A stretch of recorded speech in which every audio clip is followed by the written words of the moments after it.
ዌልካም ቱ አብሪቴክ ፓይተን ኮርስ። ይህ ኮርስ ለጀማሪዎች ወይም ለአብሶሉት ቢግነር የተዘጋጀ ስለሆነ ነገሮችን ለማስረዳት ቲዮሬቲካል ፓርት እንዲሁም ፕራክቲካል ፓርት ይኖረዋል ማለት ነው። ስለዚህ የመጀመሪያ የፓይተን ኮዳችንን ከመጻፋችን በፊት ልናውቃቸው የሚገቡ መሰረታዊ ነገሮችን እንመልከት። እኛ ሰዎች ኮድ ለማድረግ እንደ ፓይተን ያሉ ሃይ ሌቭል ፕሮግራሚንግ ላንጉዌጆችን እንጠቀማለን። ሃይ ሌቭል ፕሮግራሚንግ ላንጉዌጅ ማለት የእንግሊዘኛ ቃላቶችን እንዲሁም የተለያዩ ስፔሻል ካራክተሮችን በመጠቀም የምንጽፈው ኮድ ማለት ነው። ነገር ግን ኮምፒውተራችን የሚረዳው 0 እና 1ን በመሆኑ እኛ የምንጽፈውን ኮድ ወደዚህ ፎርማት የሚቀይርልን ነገር ያስፈልገናል። ይህም ኮምፓይለር ወይም ኢንተርፕሬተር ልንለው እንችላለን። አሁን ያወራነውን ነጥብ ስጠቀልለው እኛ ሃይ ሌቭል ፕሮግራሚንግ ላንጉዌጅን እንጽፋለን። ከዚያም ኢንተርፕሪተሩ ለኮምፒውተር ወደሚገባው ፎርማት ይቀይርልናል ማለት ነው።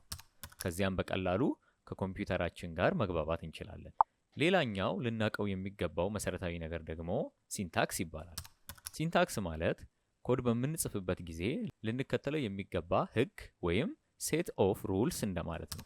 ለምሳሌ እንግሊሽ ላንጉዌጅ ግራመር እንዳለው ሁሉ ፓይተን ላንጉዌጅ ወይም ሌላ ፕሮግራሚንግ ላንጉዌጆች ሲንታክስ ሩል አላቸው ማለት ነው።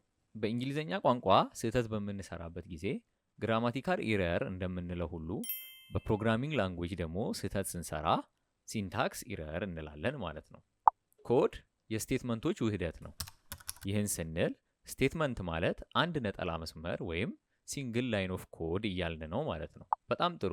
እስኪ ያነሳናቸውን ነጥቦች ለመከለስ እንሞክር። የመጀመሪያው ኢንተርፕሬተር ወይም ኮምፓይለር ሲሆን ሃይ ሌቭል ላንጉዌጅን ወደ ሎ ሌቭል ላንጉዌጅ የሚቀይርልን መሆኑን ተመልክተናል።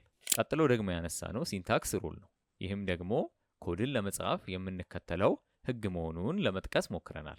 ሲንታክስ ኢረር ደግሞ በፕሮግራሚንግ ወቅት ልንሰራ የምንችለው ስህተት መሆኑን አይተናል። በስተመጨረሻም ስቴትመንትን የተመለከትን ሲሆን ይሄ ደግሞ ሲንግል ላይን ኦፍ ኮድ ነው ማለት ነው። ነገሩን በጣም ግልጽ ለማድረግ የሚነበብ ሪዲንግ ማቴሪያል ከስር አስቀምጠንላችኋል።